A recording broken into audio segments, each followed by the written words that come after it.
Hello everyone, इस video में हम रिव्यू करने जा रहे हैं आईक्यू लाइटनिंग लिमिटेड के आईपीओ का। अगर आप भी इस आईपीओ में अप्लाई करने की सोच रहे हैं तो इस वीडियो को अंत तक जरूर देखिएगा। आपको फाइनली इस वीडियो के एंड तक आते आते इस क्वेश्चन का आंसर मिल जाएगा कि मुझे इस आईपीओ में अप्लाई करना है या नहीं करना। तो बेसिकली दोस्तों, हम इस वीडियो में बात करेंगे कंपनी का बिजनेस क्या है, यानी कंपनी क्या काम करती है। उसके बाद हम बात करेंगे कंपनी के फाइनेंशियल्स कैसे है, वैल्यूएशन कैसा है। उसके अकॉर्डिंग हम यहाँ पर देखने की कोशिश करेंगे कि कंपनी का जो वैल्यूएशन है उसके प्राइस बैंड के हिसाब से सही है या नहीं है। और कंपनियां जो इसके पीयर ग्रुप्स की है, जो कि ऑलरेडी शेयर मार्केट में लिस्टेड है, उनके कंपैरिजन में इसका जो प्राइस बैंड है वो सही है या नहीं है। कहीं ये कंपनी अपना जो वैल्यूएशन यहाँ पर दे रही है, यानी अपना जो प्राइस बैंड इसने डिसाइड किया है वो महंगा तो नहीं है, वो उससे ही डिसाइड होगा जब हम इस कंपनी का वैल्यूएशन देखेंगे। इसके बाद दोस्तों हम ग्रे मार्केट प्रीमियम की बात करेंगे कि इस कंपनी का ग्रे मार्केट प्रीमियम कितना चल रहा है। ग्रे मार्केट प्रीमियम के हिसाब से हमें इस कंपनी में इन्वेस्टमेंट करने पर कितना लिस्टिंग गेन हो सकता है, तो वो सारी बातें हम ग्रे मार्केट प्रीमियम के आधार पर प्रिडिक्ट कर सकते हैं। तो ग्रे मार्केट प्रीमियम को देखेंगे। इसके बाद दोस्तों हम आईपीओ डिटेल्स की बात करेंगे कि इस आईपीओ की इंपॉर्टेंट डेट्स क्या है जिनको आपको ध्यान में रखना है। और इसके बाद अंत में हम बात करेंगे कि इस आईपीओ में आपको अप्लाई करना है या नहीं करना। अगर आपको अप्लाई करना है तो लिस्टिंग गेन के हिसाब से अप्लाई करना है या आपको यहाँ पर लॉन्ग टर्म के हिसाब से अप्लाई करना है, यानी इस आईपीओ के थ्रू आपको इस कंपनी में इन्वेस्टमेंट करना है। तो सारी बातों पर हम डिटेल डिस्कशन करेंगे, वीडियो में एंड तक बने रहिए। सबसे पहले दोस्तों हम बात करते हैं इस कंपनी के बिजनेस मॉडल की, यानी ये कंपनी क्या काम करती है। तो बेसिकली दोस्तों इस कंपनी की शुरुआत होती है 2016 में, और बेसिकली ये कंपनी एलईडी लाइट्स बनाती है। एलईडी लाइट्स की मैन्युफैक्चरर कंपनी है जो कि दोस्तों लाइटिंग सॉल्यूशंस भी प्रोवाइड करती है। लाइटिंग सॉल्यूशंस का मतलब लाइट बनाने में जो भी कुछ रॉ मटेरियल यूज होता है उसको भी ये कंपनी अपने कस्टमर्स को प्रोवाइड करती है। तो बेसिकली कंपनी का काम लाइटनिंग का है, एलईडी लाइट बनाने का है, और ये अलग अलग इक्विपमेंट्स में एलईडी लाइट बनाती है। जैसे रेफ्रिजरेटर में आप लाइट देखते हैं तो वो भी ये कंपनी बनाती है। व्हीकल्स में जो लाइट्स यूज होती है वो भी ये कंपनी बनाती है, और हमारे घरों में जो लाइट्स एलईडी बल्ब्स हम यूज करते हैं वो भी ये कंपनी बनाती है। तो मेनली ये कंपनी इलेक्ट्रॉनिक सेक्टर की कंपनी है, और ये अपने ब्रांड नेम से तो लाइट बेचती है, साथ ही दोस्तों अलग कंपनीज के लिए भी ये लाइट बनाती है, उनको भी ये लाइट बनाकर देती है, और वो अपने ब्रांड का लेबल लगाकर इस कंपनी की लाइट्स को अपने ब्रांड नेम से बेचते हैं। इस सेक्टर में दोस्तों आपको पता ही है कि यहाँ पर कंपटीशन बहुत ही ज़्यादा है। हमने यहाँ पर पिछले साल भी कई कंपनियां इलेक्ट्रॉनिक सेक्टर की शेयर मार्केट में लिस्ट होते हुए देखी है। ये कंपनी अपने कस्टमर्स को sustainability low energy lights provide करती है। तो इस प्रकार दोस्तों कंपनी का बिजनेस अच्छा है, कंपनी का काम अच्छा है, लेकिन दोस्तों इस सेक्टर में कंपटीशन बहुत ही ज़्यादा है, इस बात को आपको ध्यान में रखना है। तो यहाँ पर दोस्तों बिजनेस आपके समझ में आ गया। अब हम बढ़ते हैं अगले सेगमेंट पर, जिसमें हम कंपनी के फाइनेंशियल्स और वैल्यूएशन देख लेते हैं, जिससे हमें पता चलेगा कि कंपनी की ओवरऑल परफॉर्मेंस कैसी है, कंपनी का प्रॉफिट, एसेट्स और वैल्यूएशन किस प्रकार का है, वो इससे हमें पता चल जाएगा। तो यहाँ पर दोस्तों कंपनी के फाइनेंशियल्स मैंने ओपन कर रखे हैं। यहाँ पर आप देख रहे हैं कि कंपनी की टोटल एसेट्स 31 मार्च 2020 को 144.83 करोड़ रुपए था, जो कि दोस्तों 31 दिसंबर 2022 को बढ़कर 335.50 करोड़ रुपए हो गई है। तो यहाँ पर दोस्तों टोटल एसेट्स में ग्रोथ देखने को मिल रही है। टोटल रेवेन्यू भी आप यहाँ पर कंपेयर करके देख सकते हैं, जो कि 221.83 करोड़ रुपए थी, जो कि दोस्तों यहाँ पर बढ़कर 332.79 करोड़ रुपए हो चुका है। तो यहाँ पर रेवेन्यू में भी ग्रोथ दिख रही है। प्रॉफिट आफ्टर टैक्स की बात करें, यानी नेट प्रॉफिट की बात करें, तो यहाँ पर कंपनी का 31 मार्च 2020 को नेट प्रॉफिट था 21.41 करोड़ रुपए, जो कि बढ़कर 31 दिसंबर 2022 को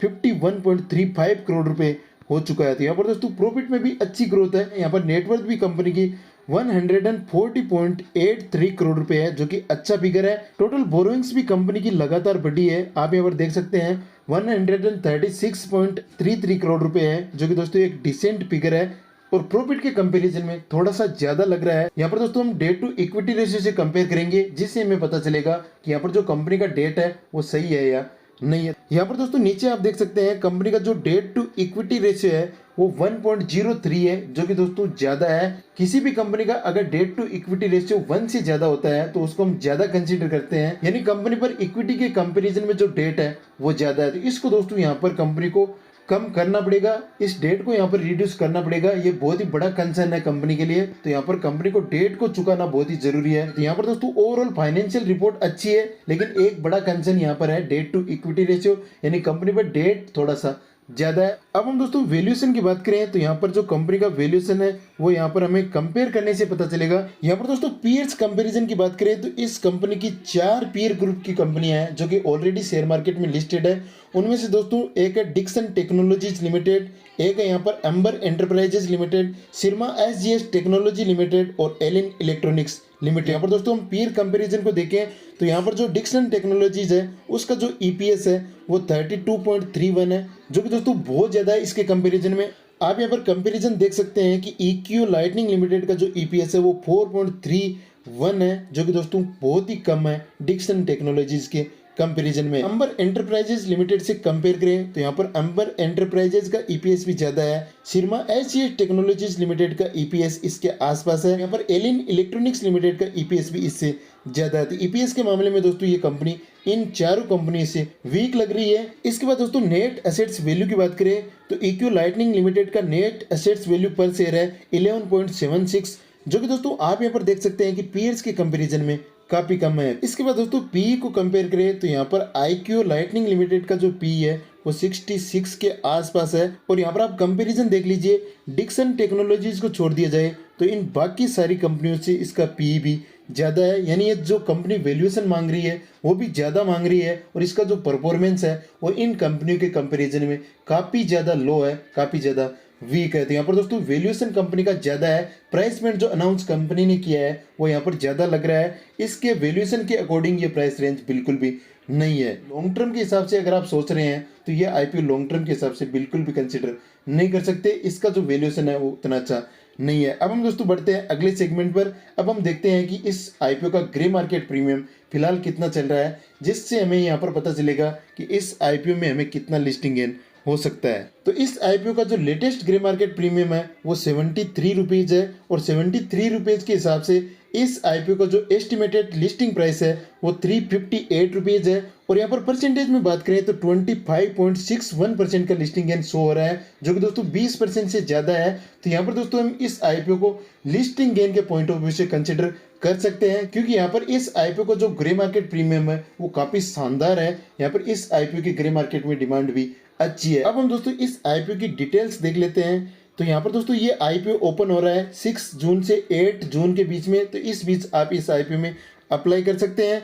यहाँ पर जो इस आईपीओ का प्राइस बैंड है वो 270 रुपीज़ से 285 रुपीज़ पर शेयर है। इस आईपीओ का लोट साइज 52 शेयर्स का है, यानी एक लोट में आपको यहाँ पर 52 शेयर मिलने वाले हैं। यहाँ पर total issue size 607 crore rupees का है, यानी 607 करोड़ रुपए का है, जिसमें से प्रेस इश्यू आपको 350 करोड़ रुपए का देखने को मिलेगा। और यहाँ पर जो रिमेनिंग है वो ओपर फॉर सेल है। तो यहाँ पर दोस्तों 50% से ज्यादा का प्रेस इश्यू है। तो इस पॉइंट ऑफ व्यू से भी ये आईपीओ अच्छा लग रहा है। और ग्रे मार्केट प्रीमियम अभी हमने देख लिया है वो भी काफी अच्छा है। यहाँ पर दोस्तों लिस्टिंग की बात करें तो बीएसई और एनएसई दोनों लीडिंग एक्सचेंज पर ये आईपीओ लिस्ट होने जा रहा है। इसके बाद आईपीओ रिजर्वेशन की बात करें तो इस आईपीओ में क्यूआईबीज के लिए 50% का कोटा है, एचएनआईज के लिए यहाँ पर 15% का कोटा है और रिटेलर्स के लिए यहाँ पर 35% का कोटा है। तो यहाँ पर दोस्तों रिटेलर्स के लिए भी अच्छा खासा कोटा है। यहाँ पर अलॉटमेंट की बात करें तो इस आईपीओ का अलॉटमेंट होगा 13 जून को, इसका जो रिफंड होगा वो 14 जून को होगा, शेयर्स को डिमेट में क्रेडिट किया जाएगा 15 जून को। यहाँ पर इस आईपीओ की लिस्टिंग होगी 16 जून को और यहाँ पर जो मैंडेट का कट ऑफ टाइम है वो 5 PM 8 जून है। यहाँ पर रिटेलर्स के लिए जो मैक्सिमम लोट साइज है वो 13 लोट है, जिसमें आप 13 लोट के लिए रिटेल कैटेगरी से अप्लाई कर सकते हैं। एचएनआई के लिए यहाँ पर 14 लोट है, मिनिमम आपको 14 लोट के लिए अप्लाई करना पड़ेगा अगर आप एचएनआई कैटेगरी से अप्लाई करना चाहते हैं, जो कि दोस्तों एसएचएनआई कैटेगरी में काउंट होगा। और एसएचएनआई के लिए मैक्सिमम जो लोट साइज है वो 67 लोट है। बीएचएनआई के लिए यहाँ पर जो मिनिमम लोट साइज है वो 68 लोड्स है। तो इन लोड साइज को भी आपको ध्यान में रखना है। अगर आप अलग अलग कैटेगरी से अप्लाई करना चाहते हैं तो इन लोड साइज के हिसाब से आप अप्लाई कर सकते हैं। अब हम दोस्तों बात करते हैं फाइनल डिसीजन की कि हमें इस आईपीओ में अप्लाई करना है या नहीं करना। तो यहाँ पर दोस्तों लॉन्ग टर्म के हिसाब से इस आईपीओ में आपको बिल्कुल भी अप्लाई नहीं करना है, क्योंकि इस कंपनी का जो वैल्यूएशन है वो पीयर्स के कंपैरिजन में ज्यादा है। तो लॉन्ग टर्म के हिसाब से बाकी जो पीयर ग्रुप्स की कंपनियां हैं उनको आप यहाँ पर इन्वेस्टमेंट के पॉइंट ऑफ व्यू से देख सकते हैं। लेकिन ये कंपनी इन्वेस्टमेंट के पॉइंट ऑफ व्यू से यहाँ पर महंगी लग रही है, लेकिन लिस्टिंग गेन के पॉइंट ऑफ व्यू से आप इस आईपीओ में अप्लाई कर सकते हैं, क्योंकि फिलहाल की कंडीशन में इसका जो ग्रे मार्केट प्रीमियम है वो 25% से भी ज्यादा शो हो रहा है। तो आप इस आईपीओ में डेफिनेटली लिस्टिंग गेन के लिए अप्लाई कर सकते हैं। तो इस प्रकार दोस्तों इस वीडियो में इतना ही। अगर आपको ये वीडियो पसंद आया तो वीडियो को लाइक करें, अपने दोस्तों के साथ शेयर करें। इस चैनल पर आप नए हैं तो इस चैनल को आप सब्सक्राइब करें, ताकि आपको आगे आने वाले वीडियोस का नोटिफिकेशन मिलता रहे और कोई भी वीडियो आपसे मिस ना हो। चलिए मिलते हैं आपसे अगले वीडियो में, तब तक के लिए जय हिंद, कीप लर्निंग।